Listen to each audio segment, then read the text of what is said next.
Pengasuhan pada anak usia sekolah dasar. Masuknya anak ke sekolah menandai tahapan baru dalam peran orang tua. Anak menghabiskan lebih banyak waktu jauh dari orang tua ketika berada di sekolah dan bersama teman-temannya. Anak di usia sekolah dasar telah belajar rutinitas kehidupan, seperti mandi, jam berapa, harus ke sekolah, jam berapa, harus membereskan buku, mengikat tali sepatu, dan lain sebagainya. Perkembangan fisik. Pada usia anak sekolah dasar, pertumbuhan dan perkembangan fisik berlangsung secara optimal. Pertumbuhan fisik anak usia sekolah dasar akan menimbulkan karakteristik juga pola penyesuaian diri mereka terhadap lingkungan.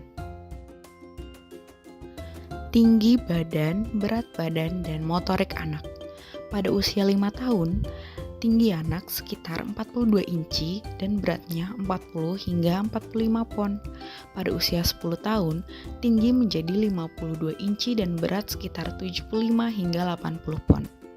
Motorik anak berkembang dari motorik halus, yaitu menulis, lukis, dan motorik kasar, berlari, menari, dan melompat.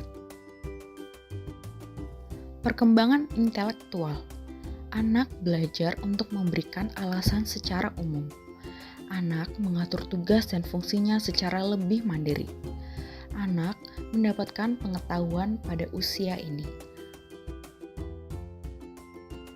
Sekolah bagi anak. Sekolah bagi anak adalah tempat sosialisasi selain keluarga. Anak dapat bertemu dengan teman, para guru, staf, dan orang-orang di lingkungan sekolah lainnya. Anak dapat belajar dan beraktivitas di dalam sekolah. Namun, bila anak tidak dapat beradaptasi dengan baik, akan timbul stres pada anak. Di sekolah, anak dapat meningkatkan kesenangan dalam belajar karena dapat dukungan dari guru dan teman-teman yang memiliki tujuan yang bersama di dalam sekolah, yaitu belajar dan bermain. Peran orang tua.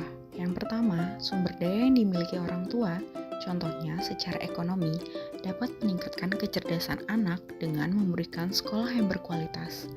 Yang kedua, keyakinan orang tua pada kemampuan anak dapat mendorong semangat kompetisi pada anak untuk lebih berprestasi.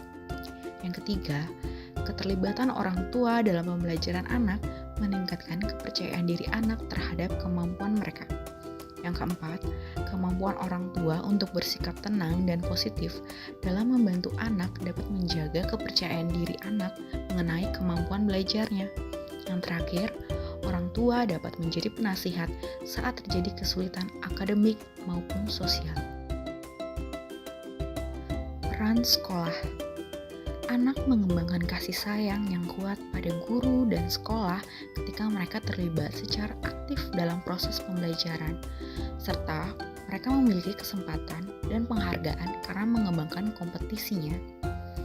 Guru tidak hanya memunculkan pembelajaran positif, tapi juga mengurangi masalah yang telah berkembang, misalnya risiko penurunan kemampuan akademik, masalah sosial, dan lain sebagainya. Peran anak. Peran anak dalam proses pembelajaran yaitu yang pertama, meyakini bahwa semua anak dapat belajar dan yang mereka butuhkan adalah usaha untuk mendapatkan hasil yang terbaik. Yang kedua, menikmati proses pembelajaran dan tidak berfokus pada prestasi saja. Yang ketiga, perlunya menunjukkan respon emosional yang positif, karena respon emosional yang negatif dapat mempengaruhi kemampuan dan prestasi anak. Peran teman sebaya. Melalui teman-teman, anak akan belajar bekerja sama, mengamati orang lain, berpikir, memberi alasan, dapat bernegosiasi, mendapatkan dukungan emosional dari teman sebaya, dan melatih keterampilan sosial.